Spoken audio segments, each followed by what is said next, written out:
mau beritahu sesuatu yang deep in my heart. Yeah, that's enough. I was waiting for her to train my bahasa into bahasa. You're improving, Pastor.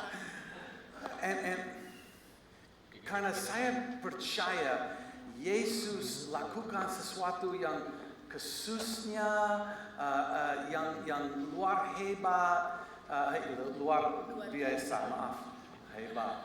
Oh, okay. Yeah. But just our prayer team, merasa ini ya, merasa sesuatu. Yesus mau memenuhi dengan Roh Kudus semua orang-orang sini. Yesus mau lakukan sesuatu yang luar biasa and help us to become the people He has called us to be. Dan Tuhan mau memanggil kita dan membantu kita untuk menjadi orang yang Dia mau kita menjadi. I have felt something different that I've never felt before in all my years of ministry recently. Saya merasakan hal-hal yang baru saya rasakan yang tidak pernah saya rasakan sebelumnya dalam tahun-tahun pelayanan saya sebelumnya. I don't know what's going on. I walk around and all of a sudden I just begin to weep and as I sense the presence of God. Saya nggak tahu apa yang terjadi saudara-saudara, tapi saat saya berjalan itu saya mulai menangis karena saya mulai merasakan hadirat Tuhan. And so today I want to continue to just talk about what I believe God wants. I believe God is prophetically speaking to us over these last few weeks. Jadi hari ini saya mau melanjutkan apa yang saya rasakan merupakan sebuah nubuatan dari Tuhan karena inilah yang Tuhan mau saya katakan kepada saudara. In Romans chapter 8 verse 19. Dalam Roma 8 ayat 19. Is it? Oh, it's in English. Maaf. Yes. Maaf. Tidak apa-apa. It says that all creation eagerly waits for the sons of God to be revealed. Dikatakan bahwa sebab dengan sangat rindu seluruh makhluk menantikan saat anak-anak Allah dinyatakan. So like the world is waiting for you and I to appear so that they can see God's people. Jadi dunia ini menantikan kehadiran saudara dan saya untuk bisa menunjukkan kemuliaan Tuhan. The world is in great need to see people walking the way God has designed them to be. Jadi dunia ini menantikan ada orang-orang yang muncul dan bisa memperlihatkan bagaimana gambaran rupa Allah I sebenarnya. believe that they're hungry. They are in need of seeing people shining with the glory of God. Jadi dunia ini lapar, mereka ingin melihat orang-orang yang bersinar dipenuhi oleh kemuliaan Tuhan. And can I say prophetically that I believe now is the time? Dan saya percaya saat ini adalah waktunya. Khususnya di Bali. Orang-orang sini, they want God here. People are hungry for God. Orang-orang di sini itu lapar akan hadirat Tuhan. Mereka ingin bertemu dengan Tuhan. And if we can't show them God, who will? Jika kita tidak bisa menunjukkan adanya Tuhan dalam diri kita, siapa yang akan menunjukkan mereka akan Tuhan? Let me say it this way. If we don't show them God, someone else will show them something else. Jika kita tidak menunjukkan Tuhan di dalam diri kita, mungkin akan ada orang lain yang menunjukkan hal yang lain. So it is very, very important that we begin to allow God to change us. Jadi sangatlah penting untuk kita mengizinkan supaya Tuhan mengubah kita menjadi pribadi yang Tuhan mau kita menjadi. So in Isaiah 61, we've been looking at Isaiah 60, 61, and 62. Jadi kita sudah mempelajari ya kitab Yesaya pasal 60, 61 dan 62. And when you look at these three chapters, they're like the Bible in three chapters. They're like the whole Bible in three chapters. Jadi kalau saudara baca 3 pasal ini aja, sepertinya saudara sudah membaca Alkitab, keseluruhan Alkitab hanya dalam 3 pasal. It says in Isaiah 60, people are beginning to return, but there's like they're returning from captivity, and there's ruins, and there's a total mess of the city.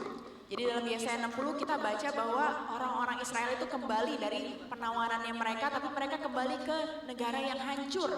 And you have to remember, these people have been in captivity for years. I think, is my thing making noise? I think it is. They've been in captivity for years. Jadi orang-orang ini sudah tertawan selama puluhan tahun lamanya. They've been oppressed. Mereka sudah ditekan. They've had people like, they were like, in a sense, they were like slaves. Mereka adalah budak dan tawanan. And so you can imagine how they didn't understand how to walk in God. Jadi saudara mungkin bisa mengerti mengapa mereka tidak bisa berjalan di dalam Tuhan. And in chapter 60, he keeps talking about how he wants to shine a light over the people, and he wants to begin to have the glory of God shining through them. Jadi dalam pasal 60 dikatakan bahwa Yesaya itu merindukan bahwa umat Tuhan itu bisa bangkit dan menjadi terang. It's like the Old Testament. The whole Old Testament has been saying, listen, we're really looking forward to a time where we're set free and the light of God comes in us and on us. Dalam perjanjian lama dikatakan bahwa kita sungguh menantikan waktunya Tuhan itu datang supaya kita bisa dibebaskan dan menjadi terang. And then in the second half of chapter 61 and then all the way through 62, it begins to talk about what the people will do and be like when they begin to walk in God.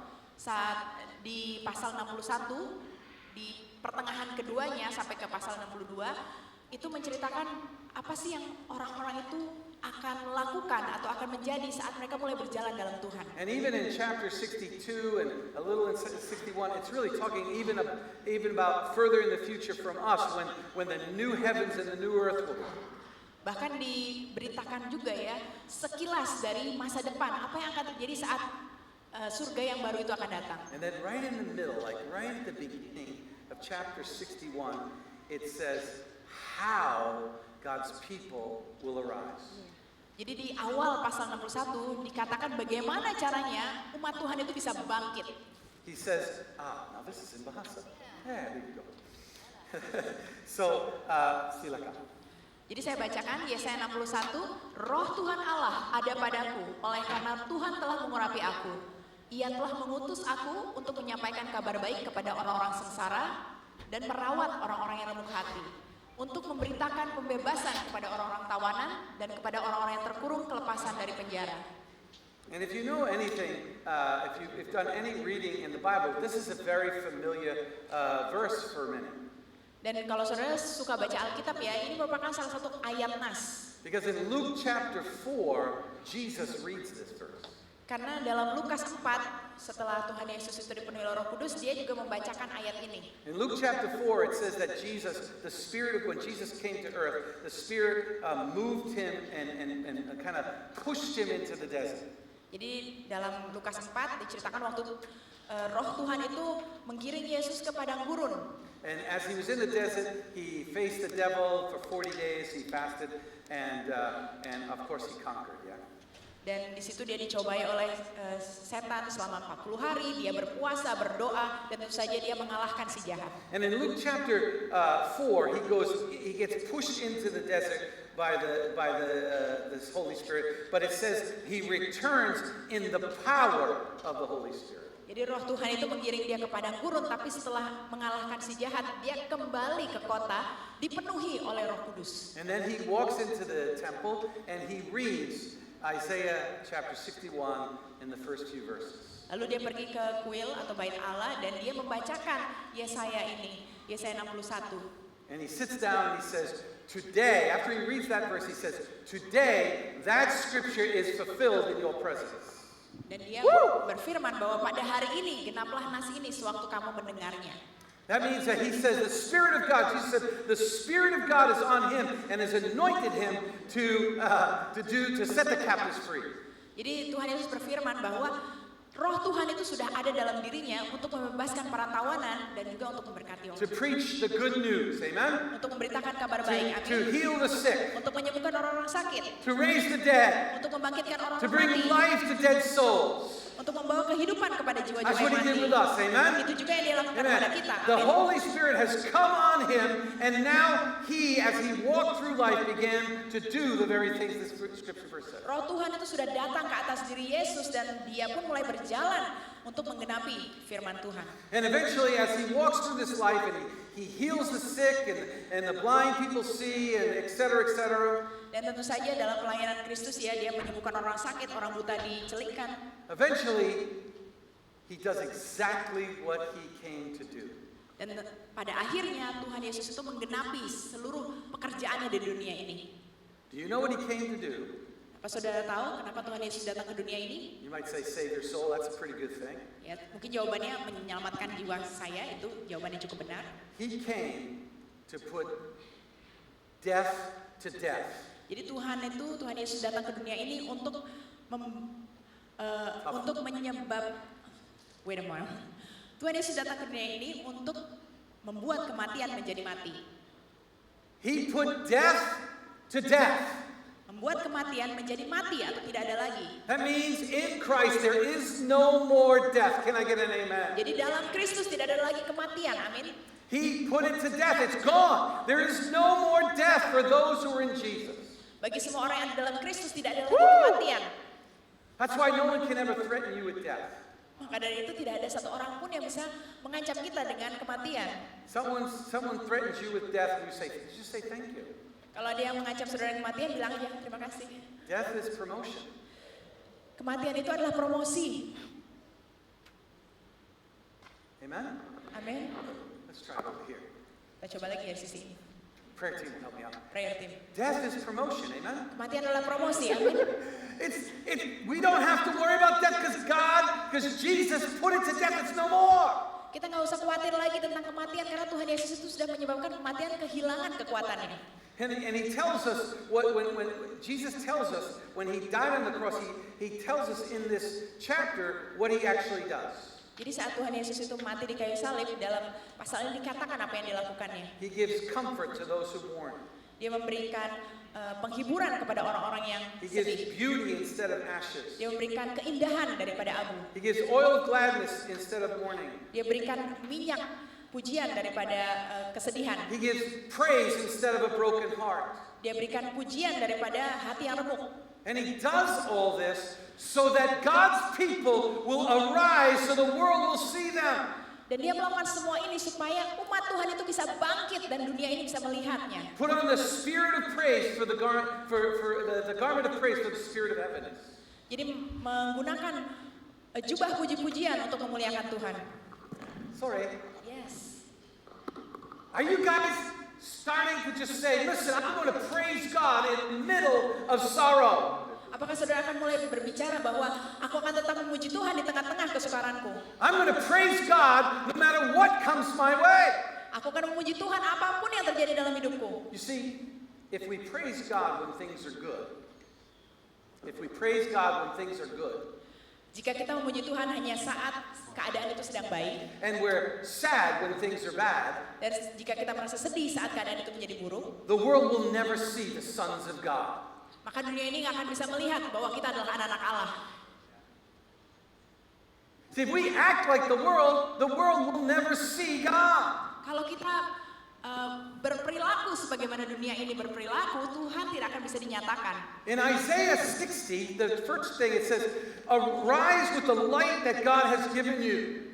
Dalam pasal 60 Yesaya, kalimat pertamanya adalah bangkit dan menjadi teranglah. He says, as you arise with the light that God gives you, the glory of God begins to shine on you. Saat engkau bangkit, maka kemuliaan Tuhan akan turun atasmu. So as you arise in the life that God gave you, Jadi saat saudara bangkit dalam kehidupan yang Tuhan berikan kepada saudara, when you arise in the life that Jesus gave you through his death and resurrection, saat saudara bangkit dengan kehidupan yang sudah dibayar oleh kematian Kristus dan kebangkitan the Kristus, glory of God comes like a spotlight on you, and it shines so that the world can see what sons of God look like. maka kemuliaan Tuhan akan turun atas kita supaya dunia ini bisa melihat kita. Kemuliaan Tuhan yang ada dalam diri kita. And like Jesus, who said, the Spirit of God is upon me and anointed me to do, stuff again. Yeah. Ya sama seperti Kristus yang berkata bahwa roh Tuhan ada di dalam atasku. dan memampukan aku untuk melakukan pekerjaan And as he Allah. said, he sat down and looked around and said, "Today this is fulfilled in your presence." Dan juga tadi saat Yesus masuk ke kuil, dia berkata, hari ini nas itu sudah digenapkan. I want to prophesy to you today that God is calling us to arise and become the children of God so that the world can see us. Saya mau bernubuat dan percaya bahwa Tuhan memanggil kita semua untuk bangkit dan menjadi anak Allah. This is available to us today, right now, in our presence. Dan saat ini itu bisa terjadi saat ini di hadirat ini. You see, what's really interesting is when Jesus, after Jesus died on the cross and rose again, Jadi saat Kristus itu mati di kayu salib dan bangkit kembali, actually even before that, bahkan sebelum itu, what does Jesus start doing? apa yang Yesus lakukan? He takes his disciples, he gathers them together, and he anoints them, and he says, "Go out, heal the sick, and raise the dead." Dia mengumpulkan murid-muridnya dan dia mengurapi mereka dengan Roh Kudus dan dia berkata, keluarlah dan sembuhkan orang-orang sakit, usir semua setan. He anoints them and says, "Go out and give out the good news. Say the good news is here." Beritakan kabar baik bahwa kabar baik itu ada di sini, keselamatan ada. And then after he dies and rises again, he says, "Wait in Jerusalem until you receive the power from on high." Jadi saat dia bangkit, dia berkata juga kepada muridnya, tunggulah di Yerusalem saat kamu akan menerima kuasa Tuhan. Roh Tuhan itu akan turun. He says, "You will be my witnesses Kamu akan menjadi saksiku when the Holy Spirit comes on you. saat Roh Kudus turun atasmu. And you will be my witnesses in Jerusalem, in Judea, in Samaria, and the uttermost parts of the Dan kamu world." akan menjadi saksiku di Yudea, di Yerusalem, di Samaria, dan di seluruh bagian dunia ini. The empowerment of the Holy Spirit, when he comes on you, Jadi kekuatan Roh Kudus saat itu turun atas saudara is to do three things. adalah untuk melakukan 3 hal. It's to be, Untuk menjadi, to do, untuk melakukan, and to say. Say. dan untuk berkata. When the Holy Spirit comes on you, he empowers you to be, to do, and to say. Ya, jadi saat Roh Kudus turun atas diri saudara, dia memampukan saudara untuk menjadi, untuk melakukan, dan untuk berkata. And so what we see is a pattern.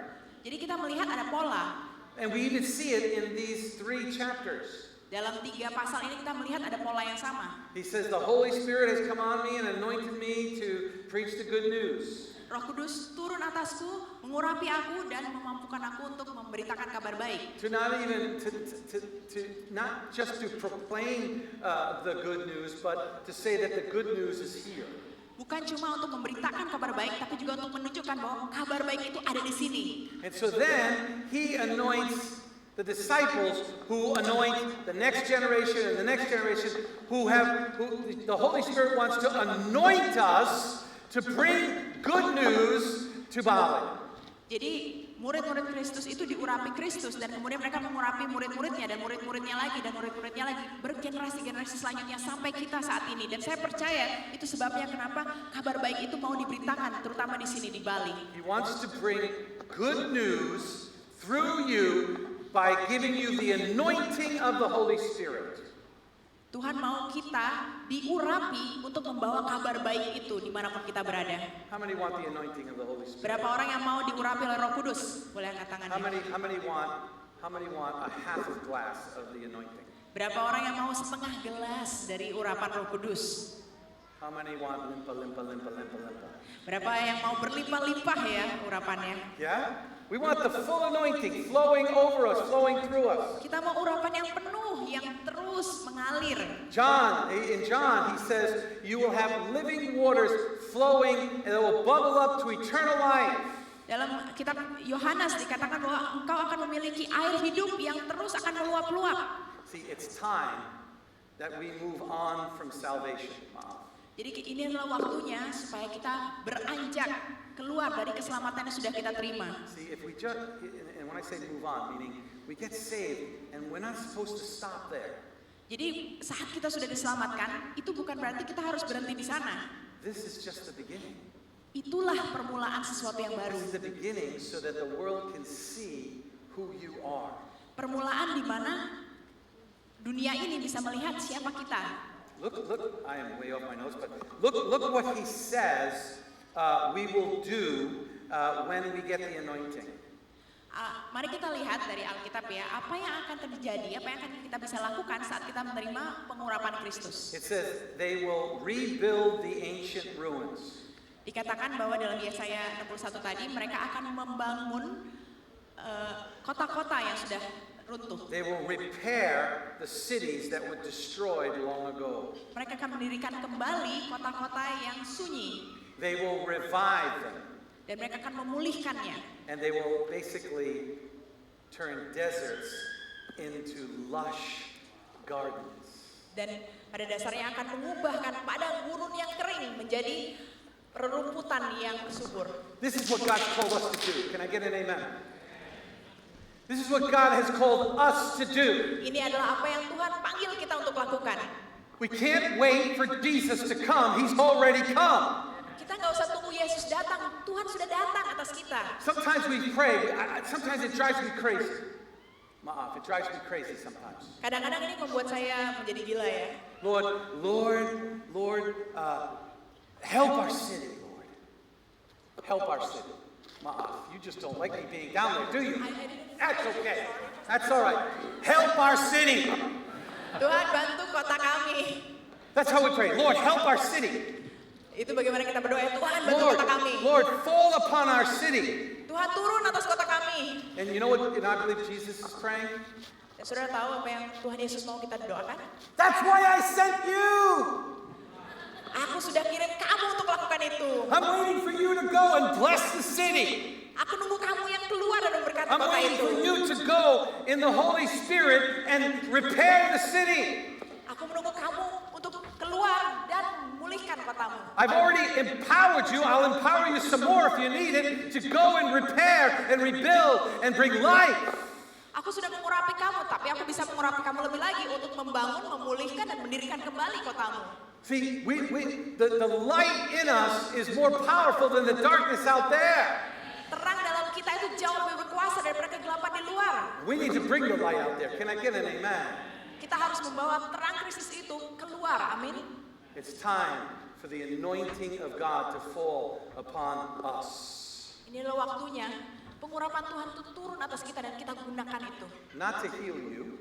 Bukan cuma untuk menyembuhkan kita. He's already taken care of that stuff. Kita sudah disembuhkan, saudara-saudara. It's time that we have the anointing fall on us so we begin to heal others. Ini waktunya supaya kita menggunakan urapan yang Tuhan berikan kepada kita untuk mulai menyembuhkan orang lain.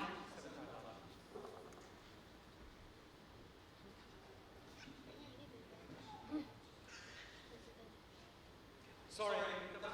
Okay, so today, Jadi today I believe in 30 years of pastoring. dalam 30 tahun pelayanan saya sebagai pastor, In 30 years of pastoring, I can't remember ever really doing this. saya nggak terlalu bisa ingat ya kapan terakhir kalinya saya melakukan hal ini. But this week in prayer, I felt like, you know what? We need to have an anointing service. Tapi saya merasa saat saya berdoa minggu ini, kita harus punya bagian dari ibadah di mana kita bisa mengurapi. And so this jemaat. morning, we're going to anoint every person here. Jadi pagi ini kita akan mengurapi setiap orang yang ada di sini. Yeah, you guys can come on out. The worship team over here, you gonna come out? Yeah, thank you. Sorry, if you don't know this, I'm not really formal. Jadi kalau saudara nggak tahu ya, saya sebenarnya bukan orang yang formal. I don't care if everything looks nice and smooth. I don't care. Saya nggak peduli dengan apa yang kelihatan ya, apakah I harus want kelihatan one bagus thing. atau apa. I want one thing in our gatherings. Saya cuma mau satu hal dalam I ibadah kita. want to touch God and I want God to touch me. Saya mau bisa menyentuh Tuhan dan Tuhan juga menyentuh saya. Can I get an amen? Amin. Who cares if we sing the song good if the Holy Spirit falls? Siapa yang peduli kalau suara kita fals apa bagus? Yang penting Roh Kudus turun atas kita. Who cares if the sermon is lousy as long as the Spirit comes? Siapa yang peduli kalau khotbahnya nggak bagus? Yang penting Roh Kudus itu turun atas kita. The sermon's okay today. You don't have to say yes to that. Hari ini khotbahnya lumayan kan ya Bapak Ibu? Nggak usah diaminin yang jelek tadi. He's giving like, amen. It's really bad today. So what we're going to do this morning, I want us to just spend a minute in worshiping and getting in touch with God. Jadi saya mau saudara ambil waktu ya supaya kita bisa kembali lagi memuji dan menyembah Tuhan, kita bisa terhubung kembali dengan Tuhan. See, the Holy Spirit comes on you to awaken you. Jadi roh Tuhan, roh kudus itu datang kepada kita untuk membangkitkan kita. And then He comes in you to awaken you. He comes in you to bring you to life. Jadi roh kudus datang masuk ke dalam diri kita untuk membangkitkan kita pada kehidupan. He comes upon you to send you out. Dan karena dia sudah ada dalam diri kita, dia juga ingin kita, mengutus kita untuk pergi So as keluar. we sing this song, I don't know what we're going to sing. What are we singing? Apa? Mereka berdoa. I want you to stand with me. Silakan berdiri. And then raise up your hands. Angkat tangan.